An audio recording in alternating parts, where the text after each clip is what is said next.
I'm Yuri Landman. I'm an inventor of musical instruments, so I build instruments of my own design. And I've developed several workshops for this, so I can do this on location at festivals throughout Europe and the United States. And besides that, I'm also a musician and an improv artist. Okay. And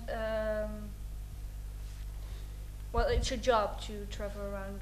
Yes. And do Yeah. Okay. And what kind of Europe do you visualize for yourself? The ideal Europe, you mean? What? Yeah. I'm very happy with Europe as it is now.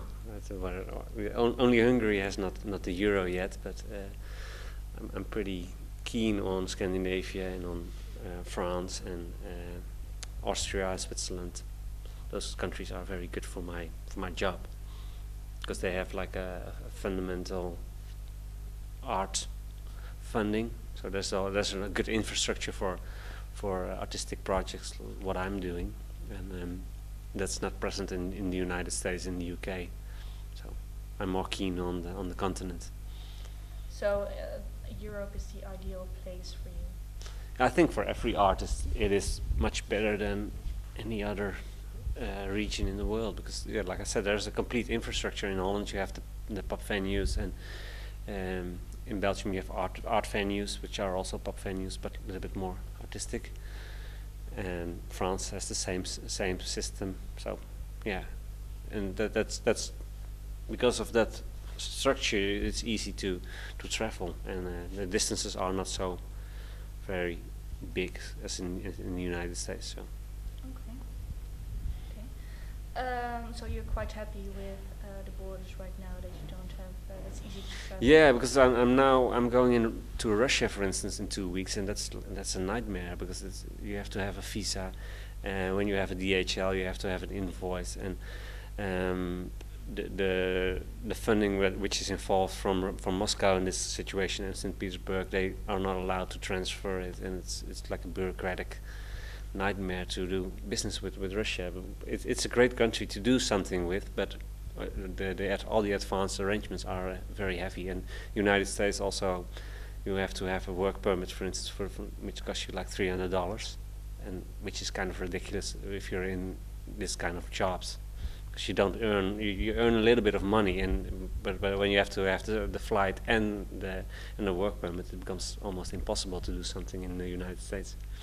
So in Holland, in Europe, it's all free, so you can just go anywhere and do whatever you like. Okay. Okay. And how do you think the recent crisis can inspire a new start? I think that the crisis is caused by the banks and by capitalists, and I don't think artists suffer from the crisis because they were in a crisis forever. So I'm only doing better since 2008. I'm going really uphill. So I think that's a counterculture, and the counterculture is complete, going in a different direction than the capitalistic system, and so we'll solve. And I think artists are capable of arranging stuff themselves because they are independent. And the crisis heavily affects the people that are dependent and who have a steady job and lose their jobs. But we constantly lose our jobs. So you think the crisis don't have a big influence on artists? I think it has an influence in the contrary direction. Okay. Because people are now, yeah, less worried about their how do you say this? There's more time. For instance, when you don't have a job, you have more time to develop new stuff, and artists are trained to work on a very low profile with hardly any money. So basically, you don't need anything to be an artist. Okay. Yes. Okay, so that's the good thing about the crisis. So you don't don't think that the crisis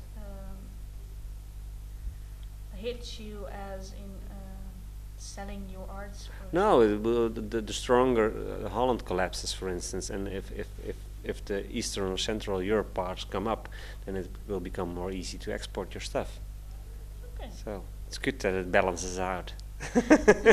So I like the Bulgarians stealing the money from Holland. Those people are the best. Yes. Okay. They're not stealing my money because I don't pay tax or whatever. So how can your work or art support the visualized future of Europe? No, my art is a combination of performance art, but it's also amateur art and participation art. So I'm a teacher as well as a performer, and at least I hope that's very valuable for every country or every society, that there's people like me who teach people in other cities and countries how to build stuff, and it will affect hopefully the musical culture of that region.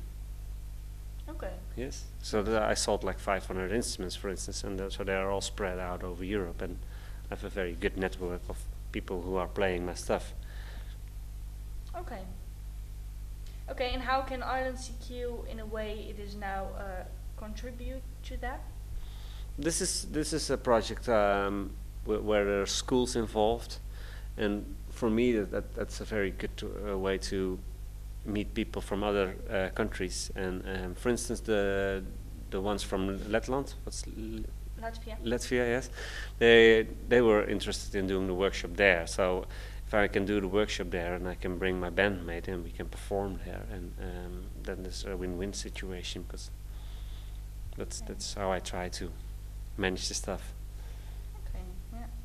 And what else do you want to tell about the topic crisis reconstructing of Europe?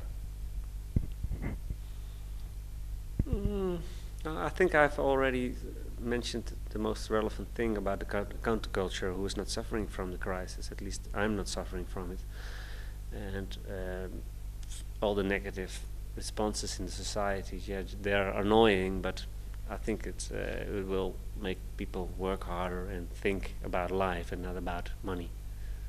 Yeah. So I think it's good to have a crisis every once in a while. Yes, it must not take too long or too heavy, but it's good to. You have to suffer a little bit to be aware of the lucky moments. Yes. So I have a little question. You're not suffering from the crisis, but do you think artists of other disciplines are suffering from the crisis?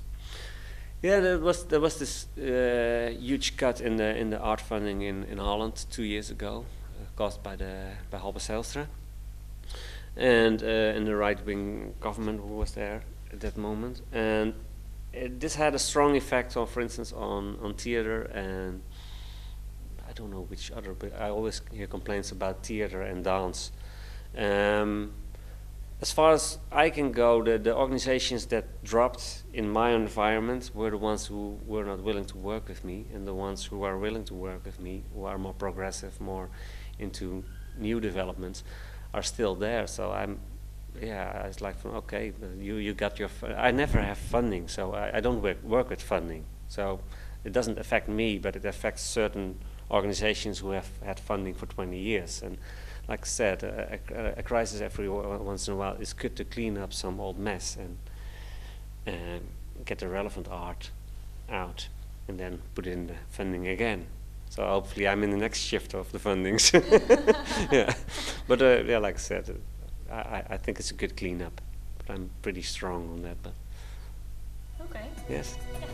Thank you. Yeah.